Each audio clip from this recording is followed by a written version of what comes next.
Hello and welcome to this edition of You and the Law. You and the Law sets out to discuss the basic issues of law for the understanding of everyone in society. We also discuss issues of law in the breaking news. The breaking news in Nigeria today is that the Court of Appeal sitting in Abuja has ordered the Academic Staff Union of Universities, known for short as ASUU, to call off their 8-month strike and return to classes. Recall that the National Industrial Court sitting in the same Abuja had also made the same order for the resumption of academic activities in the universities. A couple of legal issues or questions have arisen from these latest developments. Now, let's look at a few of these issues. Number 1. Can ASUU make a further appeal to the Supreme Court at this point? The answer is no. By the Constitution of the Federal Republic of Nigeria, the Court of Appeal is a final court on labor and industrial matters. Unlike other matters that move up to the Supreme Court, labor and industrial matters, such as the ASUU/federal government matter, is a matter that ends at the Court of Appeal.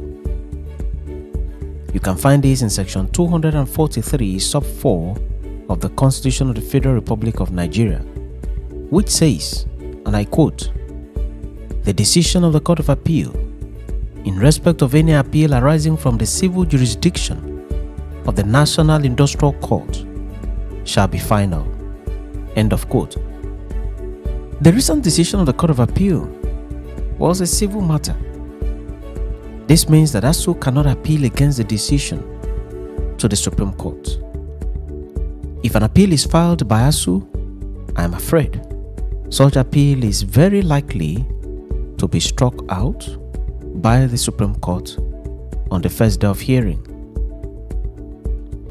So, this is certainly not the best of time for ASUU. At this point, the options available to them are quite limited. To use the popular street language, it appears that ASUU has been driven to a very tight corner. The easiest way out would have been for them to file an appeal to the Supreme Court.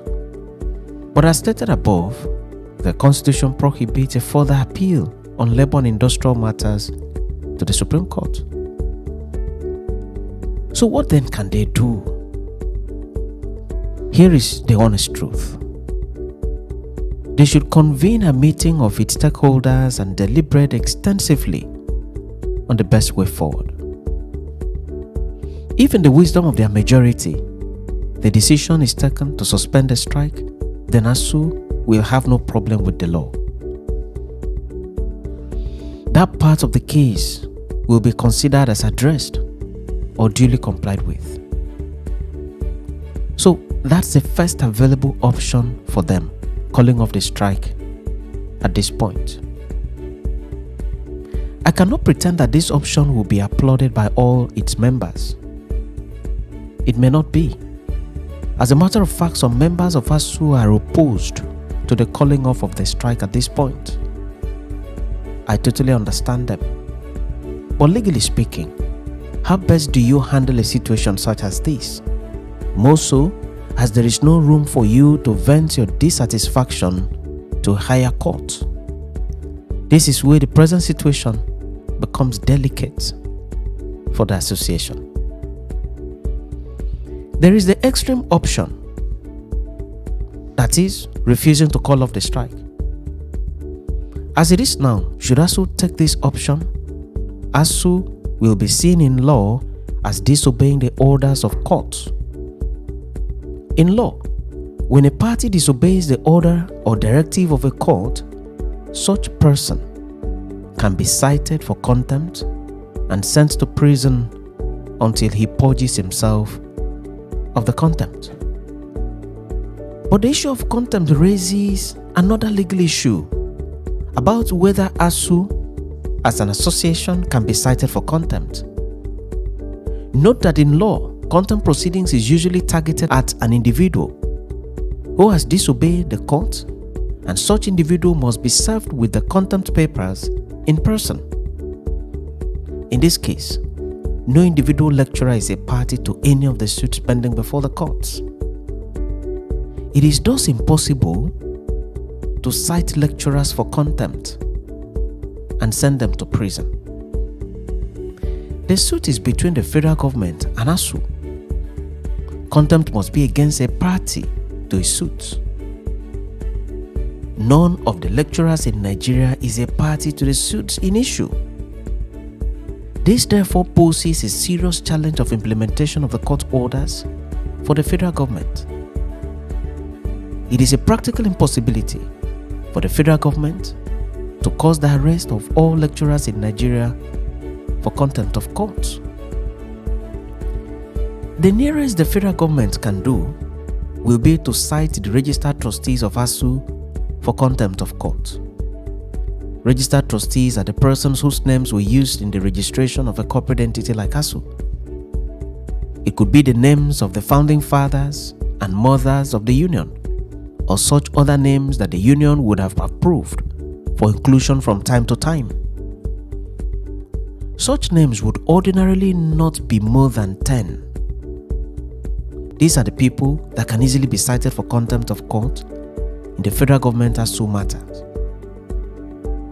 The more critical question here is, how will the imprisonment of the trustees of ASUU resolve the lingering issues between the federal government and ASUU? The court can also decide not to grant audience to a party that is in contempt, a party that has failed to obey the court's order. In that case, the National Industrial Court can proceed with the main matter without allowing ASUU to make any representation in court until the order of court is obeyed. The Court of Appeal can also decide not to hear the appeal any further until its order is obeyed. It appears that a strict application of the principles of law to the ASUU federal government disagreement may not bring the needed practical solution to the issues in contention. It appears also that the resolution of the ASUU federal government disagreement lies more in sincere negotiation.